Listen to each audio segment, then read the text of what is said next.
తెలుగు సినిమాకు అంతర్జాతీయంగా ఎప్పుడు పేరు వచ్చింది అని అడిగితే ఎవరైనా సరే టక్కున బాహుబలి సినిమాతోనే అని చెప్పేస్తారు. కాని బాహుబలిని మించిన అంతర్జాతీయ సినిమా ఒకటుంది. మన తెలుగువారు మరిచిపోవచ్చు కాని ఇప్పటికీ ప్రపంచ దేశాల్లో ఆ సినిమా ఓ ట్రెండ్ సెట్టర్. ఆ సినిమాలో నటించిన హీరోకు నేషనల్, ఇంటర్నేషనల్ గా ఎన్నో అవార్డులు, రివార్డులు సాధించి పెట్టింది.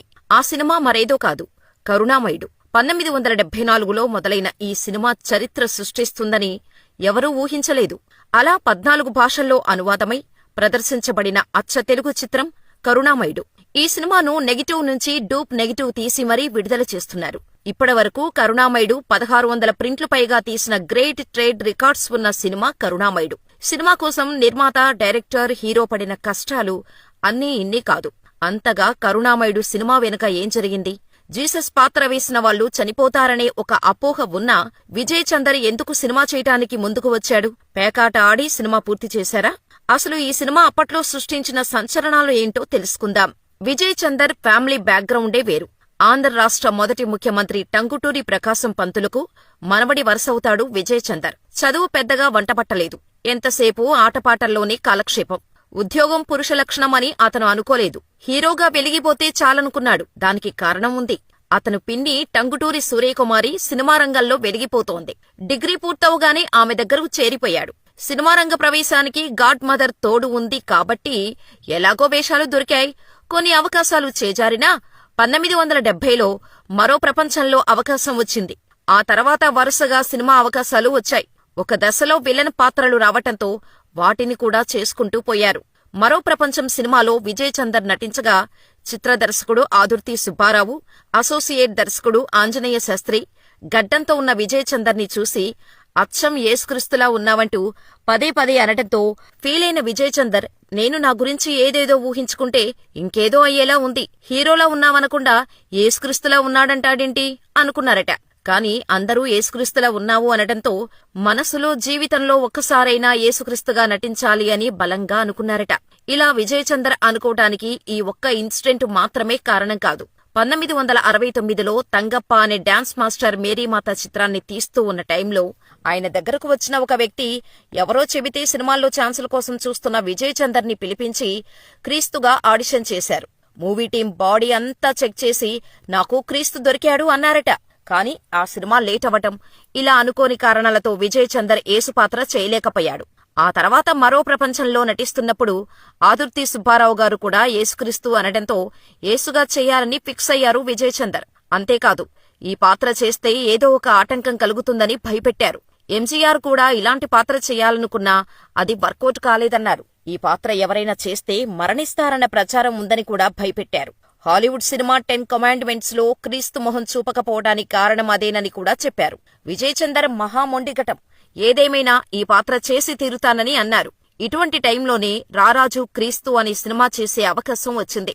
1974 సెప్టెంబర్ 2న సినిమా ప్రారంభోత్సవం కూడా జరిగింది. దానికి ఇద్దరు దర్శకులు బి. కృష్ణమూర్తి, ఫాదర్ క్రిస్టఫర్ కొయిలో దర్శకత్వం వహించగా ఈ సినిమాకు దేవుళ్లపల్లి కృష్ణశాస్త్రి మాటలు, పాటలు రాశారు.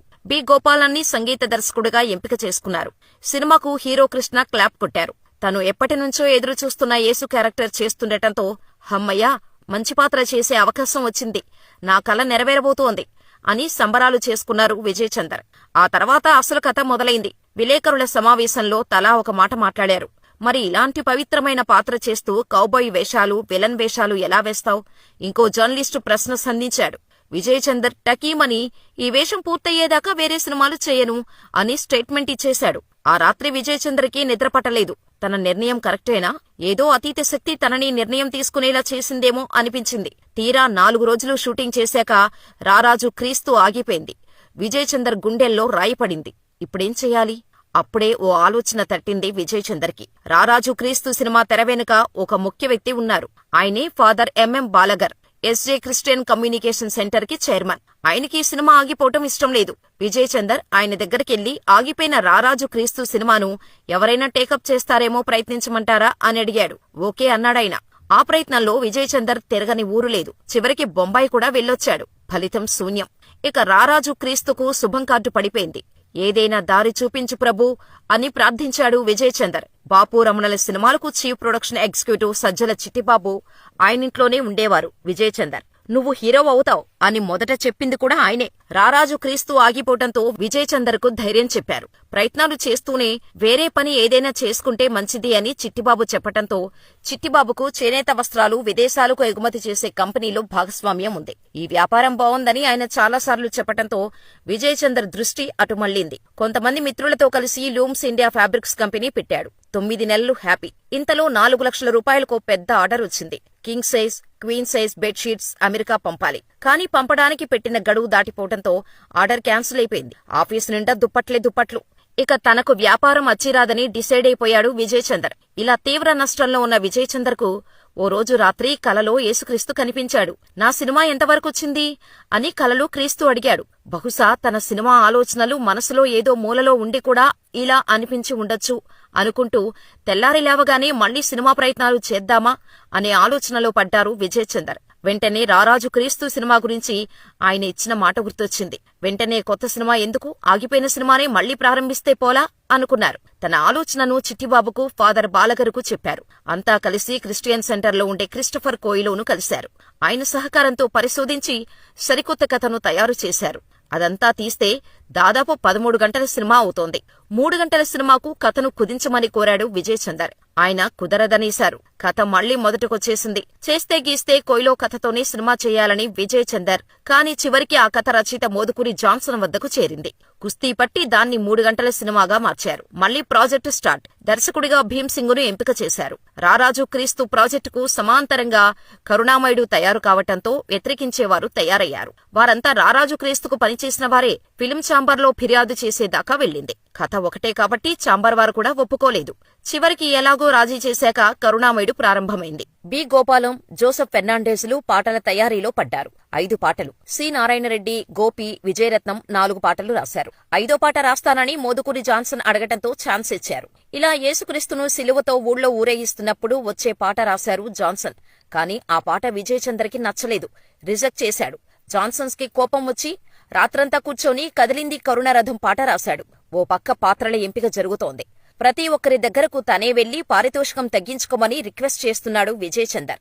చివరకు ఒప్పించారు. ఇలా జగ్గయ్య, రాజసులోచన, రావుగోపాలరావు, పద్మనాభం, మిక్కిలినేని, గిరిబాబు, చంద్రమోహన్, శ్రీధర్, రామ్మోహన్, ధూళిపాల, ముఖాముల, కాకరాల, వెన్నిరాడే నిర్మల, జయమాలిని లాంటి తారాగణం సిద్ధమైంది. ఇంకో పక్క విజయ్ చందర్పై విమర్శలు, బ్రాహ్మణుడు యేసుక్రీస్తుగా నటించడమేంటి లాంటి సూటిపోటి మాటలు మొదలయ్యాయి. నిజానికి సినిమా తీసేంత డబ్బు విజయ్ చందర్ దగ్గర లేదు. ఉన్నదల్లా ఎక్స్పోర్టు కావాల్సిన దుప్పట్లే. ఈ సినిమాకు ఈ దుప్పట్లు మాత్రం బాగా ఉపయోగపడ్డాయి. వాటితో సినిమాకు కావాల్సిన కాస్ట్యూమ్స్ తయారు చేయించారు. ఫాదర్ బాలగర్ 4 లక్షల రూపాయల లోన్ ఇప్పించారు. ఫ్రెండ్స్ దగ్గర ₹1,00,000 అప్పు తీసుకుని సినిమా మొదలుపెట్టేశారు.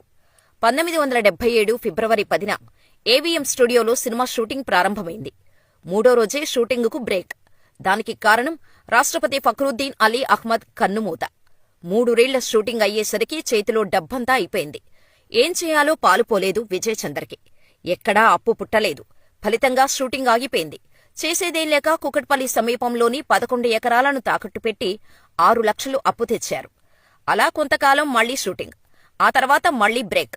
తెలిసిన ముఖం కనిపిస్తే చాలు అప్పడిగేవాడు. దాంతో తెలిసినవారు ఆయన కనపడగానే తప్పించుకునేవారు. ఒకాయన 6 లక్షలు అప్పు ఇస్తానని హామీ ఇచ్చాడు. ఆ నమ్మకంతో లొకేషన్స్ సిద్ధం చేసుకున్నారు విజయ్ చందర్. గుంటూరు జిల్లా మాచర్ల సమీపంలో భైరవపాడు అనే పల్లెటూరిని షూటింగుకు ఎంచుకున్నారు. ఊరంతా సెట్లు వేయించారు. డబ్బిస్తానని హామీ ఇచ్చిన ఆయన కనిపించలేదు. సినిమాకి మళ్లీ బ్రేక్. విజయ్ చందర్ చేతిలో కేవలం ₹2,000 మాత్రమే ఉన్నాయి. మద్రాసు నుంచి మాచర్ల వెళ్లేసరికి ₹300 ఖర్చు. ఉన్న ₹1,700తో షూటింగ్ ఎలా చేయాలి? అక్కడో చర్చ్ ఫాదర్ కనపడితే బతిమాలుకొని ఆయన దగ్గర కొంత డబ్బు అప్పు తీసుకున్నాడు. తానే హీరో, నిర్మాత అయ్యుండి కూడా హోటల్లో ఉండలేని పరిస్థితి. అక్కడే సెయింట్ మేరీ స్కూల్లో ఓ రూములో ఉన్నాడు. ఆ స్కూల్ ప్రిన్సిపల్ మదర్ ఇగ్నేషియస్ దగ్గర కూడా అప్పు తీసుకున్నాడు. అలాగే తెలిసిన చర్చి ఫాదర్లందర్నీ అప్పు అడిగి డబ్బులు తీసుకున్నాడు. షూటింగ్ చూడటానికి చుట్టుపక్కల ఊళ్ల నుంచి ఒకటే జనం. ఎలాగూ జూనియర్ ఆర్టిస్టులు కావాలి కాబట్టి వాళ్లకే కాస్ట్యూమ్స్ తొడిగారు. వాళ్లందరికీ భోజనాలు ఏర్పాటు చేసేసరికి తల ప్రాణం తోక్కొచ్చింది. కొన్నాళ్లకు డబ్బుల్లేక మళ్లీ షూటింగ్ ఆగిపోయింది. విజయ్ చందర్లో పిచ్చి కసి, కోపం. యేసుక్రీస్తు ఫోటో ముందు నిల్చొని నీ సినిమా తీస్తున్నందుకా ఇన్ని కష్టాలు నాకు? ఎన్నాళ్ళిలా? సినిమా ఆగిపోవాల్సిందేనా? నువ్వే దారి చూపించాలి అని ప్రార్థించాడు. ఆవేశంతో ఆ రోజు ఆంధ్ర క్లబ్బుకు వెళ్లాడు. అక్కడ చాలామంది పేకాట ఆడుతున్నారు. విజయ్ చందర్కి పేకాటలో మంచి పట్టు ఉంది. జేబులో చూస్తే 2000 అక్కడే కూర్చున్నాడు. నెల రోజుల తర్వాత లేచాడు. ఇప్పుడతని దగ్గర 10 లక్షలున్నాయి. విజయ గర్వంతో బయటకు వచ్చాడు. మళ్లీ షూటింగ్ మొదలు. ఇక ఆగలేదు. ఆగదని కూడా విజయ్ చందర్కు తెలుసు. ఆగితే ఏం చెయ్యాలో కూడా తెలిసిపోయింది. అంతే, షూటింగ్ చకచకా జరిగిపోయింది. మళ్లీ విజయ్ చందర్కు కోలుకోలేని దెబ్బ తగిలింది. డైరెక్టర్ భీమ్సింగ్కు పక్షవాతం వచ్చింది. కాని భీమ్సింగ్ సినిమా తీయాలనే కసితో వీల్చైర్లో కూర్చొని డైరెక్షన్ చేస్తున్నాడు. కాని ఎన్నాళ్ళిలా? రోజురోజుకీ వ్యాధి ముదిరిపోసాగింది. ఇక ఆయన వల్ల కాలేదు. విజయ్ చందర్ను తన అసిస్టెంట్ అయిన ఆర్ తిరుమలై మహాలింగంలోను పిలిచి, ఇక మీరే చూసుకోండి అని చెప్పి ఎక్కడెక్కడ ఏ షాట్లు ఎలా తీయాలో వివరించి మద్రాస్ వెళ్లిపోయాడు. ఆ తర్వాత కొన్నాళ్లకు ఆయన కన్నుమూశారు. ఆఖరి షెడ్యూల్ను అసిస్టెంటు డైరెక్టర్లతోనే తీయాల్సి వచ్చింది. మొత్తానికి కరుణామయుడు పూర్తయింది. ఇక విడుదల చేయడమే తరువాయి. 115 రోజుల షూటింగ్. ఖర్చు 29 లక్షలు. మొదటి కాపీ వచ్చినా కొనడానికి ఎవరూ ముందుకు రాలేదు. ఎన్ని ప్రివ్యూ షోలు వేసినా ఉపయోగం లేకపోయింది. అయితే లక్ష్మీ ప్రొడక్షన్స్ పంపిణీ సంస్థ అధినేత రాఘవేంద్రరావు ప్రివ్యూ చూశారు. క్రైస్తవులు సినిమా చూడరు కదా, మరి ఇంకెవరికోసం ఈ సినిమా తీసినట్టు? 2 రోజులు కూడా ఆడదేమో అని సందేహం వెలిబుచ్చారాయన. లేదండి, ఈ సినిమా 200 రోజులు ఆడుతుంది అన్నాడు విజయ్ చందర్. ఎంచక్కా ఈ సినిమాను 16mm మార్చి ప్రతి ఆదివారం చర్చిల ముందు ప్రదర్శించాలని ఉచిత సలహా పడేశారు. తారకారామ ఫిలిమ్స్ పంపిణీ సంస్థ అధినేత అనుమోలు జగన్మోహన్ రావు ప్రివ్యూ చూస్తానన్నారు. అప్పటికది 41వ ప్రివ్యూ. అయినా విజయ్ చందర్లో ఆశ పోలేదు. ప్రివ్యూ చూసి ఒకటే మాట అన్నాడాయన, ఆంధ్రా ఏరియా నేనే పంపిణీ చేస్తాను, 2 లక్షలిస్తాను. ఆ మాటతో మిగతా వారిలో చలనం వచ్చింది. 2 రోజుల్లో బిజినెస్ పూర్తయింది. దీంతోపాటు మలయాళ వర్షన్ కూడా సిద్ధం చేశారు. కాని అప్పు ఇచ్చిన కొందరు ఫ్రెండ్స్ హైకోర్టులో కేసు వేశారు. సినిమా రిలీజ్ ఆగిపోతుందా? మళ్లీ టెన్షన్. కేసు డిస్మస్ అయింది. Tension clear. ఇలా 1978 డిసెంబర్ 21న కరుణామయుడు రిలీజ్ అయింది. ఎవ్వరికీ ఎలాంటి అంచనాల్లేవు. హంగామా అస్సల్లేదు. చాలామందికి సినిమా విడుదలైందన్న సంగతే తెలియదు. మొదటి రోజు ఓ 60-70 మంది చూసి ఉంటారేమో. రెండో రోజు, మూడో రోజు క్రిస్మస్ కూడా వెళ్లిపోయింది. 26వ తేదీ వచ్చింది. ఇక్కడే ఎవరూ ఊహించని ట్విస్ట్. అన్ని చోట్ల హౌస్ఫుల్. ఇక అక్కడి నుంచి మొదలైంది జనప్రవాహం. థియేటర్ల దగ్గర తిరునాళ్ల సందడి. కులం లేదు, మతం లేదు, అందరికీ సినిమా నచ్చేసింది. కర్చీఫులు కన్నీళ్లతో తడిచిపోయేవి. ఊళ్ల నుంచి బళ్లు కట్టుకొని మరీ వచ్చి సినిమా చూడసాగారు. అమ్మలారా, నాకోసం ఏడవకండి, మీకోసం, మీ పిల్లల కోసం ఏడవండి అనే డైలాగు వినగానే ప్రేక్షకుల్లో కన్నీటి వరదే. చివరికి 14 భాషల్లోకి అనువాదమైంది ఈ సినిమా. ఇది ఓ చరిత్ర. అదే కరుణామయుడి చరిత్ర. ఇతర దేశాలకు ఆయా భాషల్లో అనువాదమైంది. క్రిస్టియానిటీని తెలుగువారికి దగ్గర చేయటానికి కారణమైన సినిమాగా కరుణామయుడు నిలిచిపోయింది. తెలుగువారికి శ్రీరాముడు, శ్రీకృష్ణుడు అంటే ఎన్టీఆరే, అల్లూరి సీతారామరాజు అంటే కృష్ణే, దేవదాస్ అంటే ఏఎన్నారే, యేసుక్రీస్తు అంటే విజయ్ చందరే అన్నట్టుగా ఆయన గెటప్కు మంచి మార్కులు పడ్డాయి. సినిమాకు కులం లేదు, మతం లేదు అని నిరూపించిన సినిమా కరుణామయుడు. ఇప్పటివరకు దాదాపు 1600 ప్రింట్లు వేశారు. వీడియో రూపంలో అయితే లక్షలు దాటిపోయింది ఆ సంఖ్య. సద్బ్రాహ్మణుడైన విజయ్ చందర్ యేసుక్రీస్తు మీద సినిమా తీయటం, ఈ పాత్ర కోసమే విజయ్ చందర్ పుట్టారేమో, యేసుక్రీస్తు వెనకుండి నడిపించి విజయ్ చందర్తోనే ఈ సినిమా తీయించారేమో అన్నట్టుగా ఈ సినిమా అంచనాలను మించి విజయం సాధించి చరిత్రను సృష్టించింది. ఈ సినిమా కోసం విజయ్ చందర్ని అడిగితే ఎప్పుడూ చెప్పిన మాట ఒక్కటే. అదే, క్రిస్టియన్ల కోసం తీసిన సినిమా కాదు, క్రీస్తు అంటే తెలియని వారి కోసం తీసిన చిత్రం అని చెబుతారు. అంతేకాదు, ఈ సినిమాతో తన అనుభవాలను రంగరించి విజయ్ చందర్, నేను నా కరుణామయుడు పుస్తకం కూడా రాశాను. ఇదండి కరుణామయుడు సినిమా వెనక ఉన్న స్టోరీ.